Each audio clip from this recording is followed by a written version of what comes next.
हरियाणा में नरेश मीणा के द्वारा जो थप्पड़ कांड हुआ है वो क्या सही है आपकी नजर में? रमेश मीणा का जो थप्पड़ कांड है उस पर मेरी कोई टिप्पणी नहीं है। एसडीएम ने कोई गलती की होगी, उन्होंने कोई वारदात की होगी, परंतु उनके समर्थकों ने बाद में जो पुलिस की जीप लगाई, पथराव किया और फिर गाड़ियां जल गई 12, यह देश का संपत्ति का नुकसान है। एसडीएम साहब के साथ पहले चुनाव में मेरी भी वारदात हुई थी रामगढ़ में, परंतु केस खत्म हुआ। मैं माननीय न्यायालय का सम्मान करते हुए कहूँगा इतना ही काफी है। तो नरेश मीणा राजनेताओं को, क्योंकि उनके समर्थक भी होते हैं, राजनेताओं को लोग देखते भी है, उन्हें फॉलो भी करते हैं, तो ऐसे में किसी भी राजनेता को या उभरते हुए राजनेता को इस प्रकार का कृत्य करना कहीं से भी उचित है? देखिए, स्वभाव अपना अपना है, समय काल परिस्थिति क्या थी, नरेश मीणा को गुस्सा क्यों आया, कैसे आया। मुझे गुस्सा क्यों आया था कि 49 बूथ कैप्चर श्रीमान अकील अहमद तत्कालीन एसडीएम रामगढ़ और डीएसपी श्रीमान एमयू खान उन्होंने करवाए थे, और कांग्रेस का कैंडिडेट भी मुसलमान था, वो भी मुसलमान थे। तो उस समय ककार परिस्थिति को देखते हुए मुझे भी गुस्सा आया था।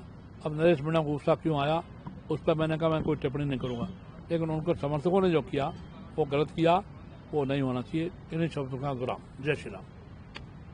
पूरे भारत देश में, हिंदू स्थान में, आर्याव्रत में, भारत खंड में एक करंट टॉपिक इन दोनों चल रहा है।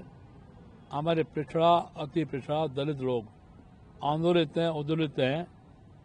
उस का कारण हमारे संतों में संत, महान संत, हमारे श्रद्धेय भद्राचार्य जी ने, राम भद्राचार्य जी ने एक प्रत्यक्ष या अप्रत्यक्ष स्टेटमेंट दिया आरक्षण के बारे में जो विवादित था। मैं उसको विवाद मानता हूँ। बाद में उन्होंने इस बारे में क्लियर किया, लेकिन वो क्लियरली बात की वो संतोषजनक नहीं है। उन्होंने आरक्षण का विरोध नहीं करना चाहिए, और मेरी मान्यता है कि किसी भी संत को, महंत को आरक्षण के विरोध में डायरेक्ट या इनडायरेक्ट कोई वक्तव्य, कोई स्टेटमेंट नहीं देना चाहिए। मैं दलितों से बहुत जुड़ा रहा हूँ। मेरी क्वालिटी रही, माननीय भैरव सिंह जी, स्वर्गीय महामहिम भैरव सिंह जी मानते थे कि रामगढ़ में मेरी कास्ट का एक भी वोट नहीं, रामगढ़, अलवर, मेवात, परंतु दलित समाज के भरोसे मैं 1 ने 2 ने 3 चुनाव जीता। ये बहुत बड़ी बात है। और मैं जुड़ा रहा हूँ भारतीय मजदूर संघ का प्रांतीय, राष्ट्रीय, अंतर्राष्ट्रीय पदाधिकारी रहा, विशेष रूप से private sector, textile, cement, engineering, fertiliser, chemical, cement, sugar इत्यादि इत्यादि, उन फेडरेशनों का अध्यक्ष रहा, राष्ट्रीय अध्यक्ष रहा, प्रांतीय रहा। उनमें ज़्यादातर मजदूर 80-90% दलित पिछड़ा समाज का ही था, इसलिए मैं उनसे जुड़ा रहा हूँ। और मैं संतों के चरणों में, सभी संतों के चरणों में, विशेष रूप से हमारे श्रद्धेय रामभद्राचार्य जी के चरणों में यह निवेदन कर रहा हूँ, विनम्र निवेदन कर रहा हूँ कि आगे से भविष्य में देश की, समाज की जो एकता है, सामाजिक समरसता है, हिंदू एकता है, सनातन धर्म की एकता को, उसको न तोड़ें और पूरे समाज को एक बना करके एक रस होकर चलें। अभी माननीय आदित्यनाथ जी ने जो नए नारे दिए हैं, हम एक रहेंगे, नेक रहेंगे, बटेंगे तो कटेंगे, ये नारा पूरे देश में माननीय मोदी जी सहित सब नेताओं ने लिया। ये देश के सामाजिक समरसता के लिए, हिंदू एकता के लिए, सनातन धर्म की एकता के लिए बहुत आवश्यक है।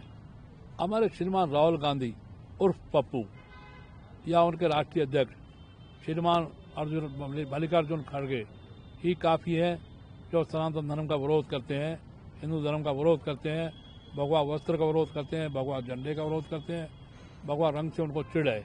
वही काफ़ी है देश को तोड़ने के लिए। हम न जातीय गणना चाहते हैं, न सामाजिक टूटन चाहते हैं। सामाजिक समरसता के लिए, हिंदू एकता, पुनः बोलूँगा, सनातन धर्म की एकता के लिए सभी संतों को आरक्षण के संबंध में कोई टिप्पणी नहीं करनी, यह मेरा निवेदन है। हम बाबा साहब आम्बेडकर का, जिन्होंने ये आरक्षण दिया, मैं विशेष रूप से सम्मान करता हूँ। उनकी जो बात थी वो सटीक थी, सही थी, जो महात्मा गांधी जी ने, पंडित जवाहरलाल नेहरू जी ने नहीं मानी। और उन्होंने कहा जब भारत पाकिस्तान बन ही रहा है, बनना नहीं चाहिए पर बन ही रहा है, तो सारा मुसलमान वहाँ जाए और सारा हिंदू वहाँ से यहाँ आ जाए। तो आज जो देश में दंगा फसाद है, जो कड़वाहट चल रही है, सांप्रदायिक और सद्भाव बिगड़ रहा है, ये न बिगड़ता और एक बात और दलित समाज को निवेदन करना चाहूँगा, जहाँ हम जय श्री राम बोलते हैं वहाँ हमको जय भीम बोलने में कोई कठिनाई नहीं है। हम दलित समाज के लोग गुरु रैदास को क्यों नहीं मानते, उनके मंदिर क्यों नहीं बनाते? गुरु रैदास की विशेषता थी कि उनकी शिष्या हमारे मीरा, संत मीरा बनी और राठौड़ वंश में बेटी और राणा परिवार में ब्याही।